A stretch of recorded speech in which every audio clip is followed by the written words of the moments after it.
Woodland Park, Colorado. Population roughly 8,000. Nestled in Teller County at the base of Pikes Peak. The kind of town where neighbors recognize each other at the grocery store. November 22nd, 2018, Thanksgiving Day. At approximately noon, surveillance cameras inside a Woodland Park Safeway captured a woman shopping for Thanksgiving. She had a poinsettia plant in her cart and her 1-year-old daughter beside her. Her name was Kelsey Berreth. She was 29 years old. That footage, 60 seconds of a woman shopping for a holiday she would never celebrate, is the last time Kelsey Berreth was seen in public. She was not reported missing for 10 days. By the time investigators began looking for her, the crime scene had been scrubbed. Her body had been burned, and the man responsible had been texting her phone, making it appear she was still alive.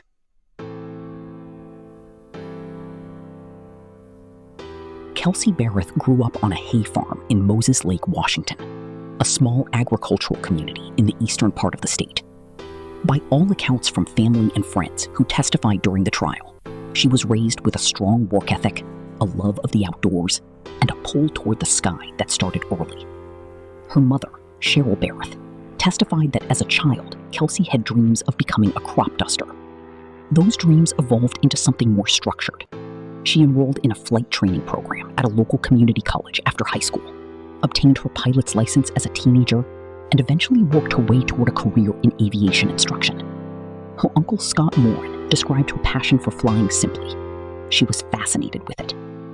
By her late 20s, Kelsey had become a certified flight instructor at Doss Aviation in Pueblo, Colorado, a company contracted to provide flight training for the United States military. She made that commute, 60 miles from Woodland Park to Pueblo and 60 miles back, every working day. Her supervisor at Doss Aviation, Raymond Sebring, testified at trial that Kelsey was exceptionally diligent, thorough, reliable under pressure.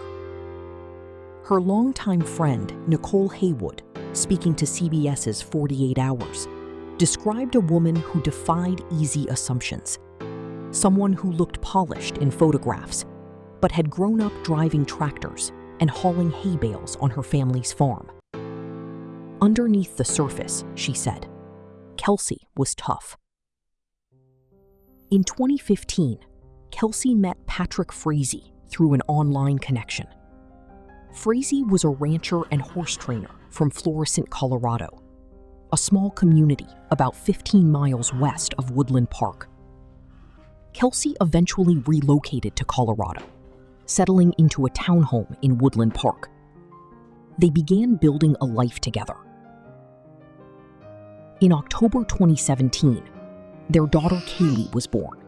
By 2018, Kelsey and Patrick were engaged. They were not yet married. They did not live together. Kelsey remained in her Woodland Park condo, while Frazee continued living on his ranch property in Florissant. Their arrangement meant that Kaylee moved between both homes. Cheryl Berreth described her daughter in a single statement to the court. A loving, devoted mother, a friend, a valued pilot teaching the military how to fly. She was a positive contribution to society, beautiful inside and out. That is who Kelsey Berreth was. The last verified record of Kelsey Berreth's movements begins at noon on Thanksgiving Day, 2018. Surveillance footage from the Safeway in Woodland Park shows her entering the store, shopping with 1-year-old Kaylee, and purchasing a poinsettia plant. At 1:23 in the afternoon, a neighbor's surveillance camera captured Kelsey Berreth, Patrick Frazee, and baby Kaylee entering Kelsey's townhome together. Kelsey is carrying the poinsettia she had just bought at the store. Investigators established that Patrick Frazee arrived at Kelsey's condo that afternoon. His movements prior to this were also captured on camera. Earlier on November 22nd, Frazee was recorded on surveillance footage at a drive-through ATM. In the bed of his truck, prosecutors would later note, was a large black tote, a storage container. At approximately 4:20 that afternoon, a neighbor's surveillance camera recorded Patrick Frazee leaving Kelsey's townhome. He had their daughter Kaylee with him. Kelsey Berreth was not seen leaving. That same evening, Patrick Frazee did not attend his family's Thanksgiving dinner. His brother Sean Frazee testified at trial that he arrived at their mother's home in Florissant at approximately 2:30 p.m.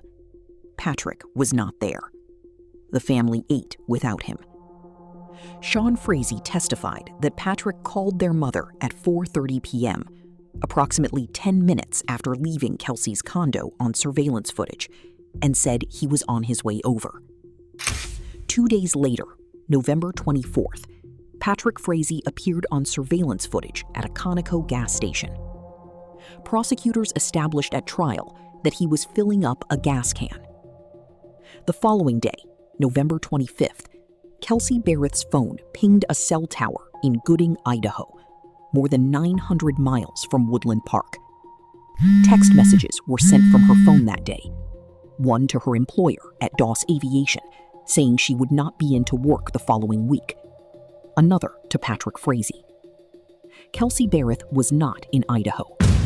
Investigators would later determine that her phone had been taken there by someone else, at Frazee's direction. The texts were not sent by Kelsey. Between November 25th and December 4th, phone records established that Patrick Frazee called a woman named Crystal Lee Kenny 46 times. During that same period, he made no calls to Kelsey Berreth. On December 2nd, Cheryl Berreth, Kelsey's mother, contacted Woodland Park police. She reported her daughter missing. The last verified sighting of Kelsey alive, the Safeway footage from 10 days earlier. The Woodland Park Police Department opened a missing persons investigation on December 2nd, 2018. Officers conducted welfare checks and began reviewing Kelsey's digital activity, her phone records, her text message history, her financial transactions. Almost immediately, the picture was inconsistent. Kelsey's phone had apparently traveled to Idaho. There were text messages from her phone after November 22nd. Her employer had received communication from her number. On the surface, it looked like she had left voluntarily. But her family was unequivocal. This was not behavior consistent with who Kelsey Berreth was. Her mother, Cheryl, told law enforcement and reporters, "She's not the kind that runs off. This is completely out of character. Kelsey loves her God, she loves her family and friends, and she loves her job." Investigators identified Patrick Frazee early in the investigation. He was the last person known to have been with Kelsey. He had been at her home on Thanksgiving afternoon. And phone records showed that within hours of her disappearance, his communication patterns had shifted dramatically, away from Kelsey entirely and toward another number. On December 14th, law enforcement searched Frazee's ranch property. The search was extensive. Investigators also returned to Kelsey's townhome. At Kelsey's condo, forensic examiners found something significant: evidence of blood. Prosecutors would later describe blood on the floor, on walls, on the carpet in multiple rooms, and behind furniture. An extensive cleanup effort had taken place, but not a complete one. Authorities publicly stated that based on what they found, they no longer believed Kelsey Berreth was alive. On December 22nd, 2018, exactly 1 month after Kelsey was last seen, Patrick Frazee was arrested. He was charged with first-degree murder, solicitation to commit first-degree murder, and tampering with a deceased human body. He pleaded not guilty. The case against Frazee had a significant problem. Kelsey Berreth's body had not been found. There was no murder weapon. No direct forensic evidence placing Frazee as the person who committed the killing. A conviction would depend almost entirely on physical evidence from the scene and on what witnesses could establish about the timeline. Then, on February 4th, 2019, a woman named Crystal Lee Kenny was charged in Teller County Court with one count of tampering with physical evidence. Crystal Lee Kenny was a nurse from Gooding, Idaho. She had a long and complicated personal history with Patrick Frazee, a relationship that stretched back more than a decade. She and Frazee had dated on and off for years, even as he became engaged to Kelsey Berreth. Kenny cooperated with investigators. She entered a plea agreement, guilty to the tampering charge, with a maximum sentence of 3 years, in exchange for her full testimony at Frazee's trial. What she described to investigators, and later to a jury, was the account that would break the case open. According to Kenny's sworn testimony, in the autumn of 2018, before Thanksgiving, Patrick Frazee had asked her to kill Kelsey Berreth. Not once, 3 times. On 3 separate occasions in the months leading up to Thanksgiving, Frazee allegedly solicited Kenny to commit the murder. Kenny testified that she did not go through with it. On Thanksgiving Day, November 22nd, 2018, Kenny testified that Frazee called her. He told her he had done it himself. According to her testimony, he told her there was a mess she needed to clean up. Kenny testified that on November 24th, 2 days after the murder, she drove from Idaho to Colorado. When she entered Kelsey's condo, she found blood covering the living room floor, blood on the walls, blood on the stove, on the dishwasher, bloody footprints on the floor. She testified, "I saw blood all over the floor and blood all over the wall." Kenny testified that she spent time cleaning the condo at Frazee's direction. Among the items she removed to be burned were a stuffed animal, children's building blocks, and what she believed was a Bible, all of them blood-spattered. She then drove back toward Idaho with Kelsey's cell phone, which she later disposed of. The phone pings in Idaho on November 25th. The texts to Frazee and to Kelsey's employer, all of it was coordinated to create the appearance that Kelsey had left Colorado voluntarily. Phone records submitted at trial showed that Kenny's phone traveled in tandem with Kelsey's phone toward Idaho. It was not Kelsey who took it there. Kenny also directed investigators to a location on Frazee's property in Florissant, the site where she testified she watched Frazee burn Kelsey Berreth's body. A search of that area recovered forensic material consistent with human remains. A potential tooth fragment was discovered on the property and submitted for DNA testing. An extensive search of a landfill in the city of Fountain was also conducted, beginning in February 2019. That search ultimately did not recover Kelsey's remains. Kelsey Berreth's body has never been found. During the trial, additional testimony emerged from a fellow inmate who stated that Frazee had contacted him, attempting to use connections to have multiple witnesses killed, including Crystal Lee Kenny and the lead Colorado Bureau of Investigation agent on the case, Greg Slater. Frazee chose not to testify in his own defense. The defense called no witnesses. The trial of Patrick Michael Frazee began on October 28, 2019, in Cripple Creek, Colorado, in the historic courthouse of Teller County. Jury selection took 4 days. Testimony lasted 3 weeks. The prosecution's case rested on 4 pillars. First, the surveillance record. ATM footage showing Frazee with a black tote on the morning of November 22nd. Neighbor cameras placing him at Kelsey's condo in the afternoon. A gas station recording showing him filling a gas can 2 days later. Second, the phone data. 46 calls to Kenny in the days following the murder. 0 calls to Kelsey. Kelsey's phone traveling to Idaho in Kenny's possession. Third, the forensic evidence.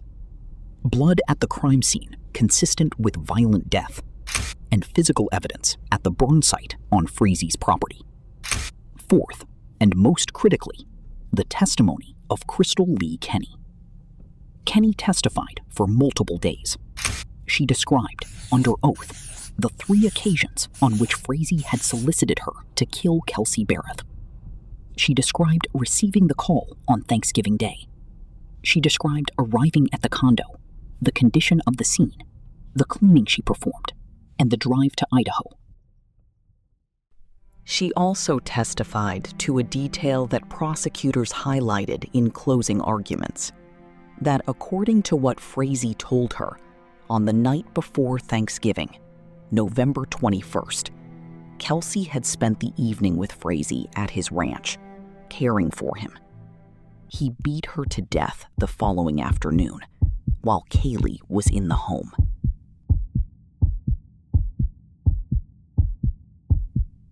The defense challenged Kenny's credibility. They questioned her motivations, noted her personal history with Frazee, and argued that the evidence did not fully corroborate her account. They highlighted the absence of Kelsey's body and the absence of a confirmed murder weapon. The jury deliberated for 3 hours. On November 18th, 2019, almost exactly 1 year after Kelsey Berreth was last seen alive, the jury returned its verdict. Patrick Frazee was found guilty on all counts. First-degree murder. 3 counts of solicitation to commit first-degree murder. Tampering with a deceased human body. Sentencing followed immediately. Teller County Judge Scott Sells addressed Frazee directly from the bench. His words are part of the trial record. "Your actions were vicious, senseless, without reason nor explanation. Kelsey spent her last night caring for you. You repaid that kindness by beating her to death. And after you beat her, you burned her body like trash." Patrick Frazee was sentenced to life in prison without the possibility of parole for the murder conviction. For each of the 3 solicitation counts, he received 48 years to run consecutively. For tampering with a deceased body, 12 additional years. In total, life without parole, plus 156 years. The maximum sentence permitted under Colorado law. He filed a notice of appeal. In a letter to a Colorado television station, written from prison, Frazee maintained his innocence. His appeal was subsequently denied. Crystal Lee Kenny was initially sentenced to 3 years in prison in January 2020. After an appeal process determined that aggravating circumstances had been applied incorrectly under state statute, she was resentenced to 18 months, the maximum allowable under the statute, with 1 year of parole. She was released in 2022. She has since returned to nursing. Before her sentencing, Kenny addressed the court. She said, "I am sorry that Kelsey's friends and family will live the rest of their lives without her. I am sorry Kaylee has lost her mother. I am sorry that I did not save Kelsey." At the resentencing hearing, Judge Sells spoke directly to Kenny. "Patrick Frazee solicited you 3 times to kill Kelsey. You could have warned her. You could have called law enforcement."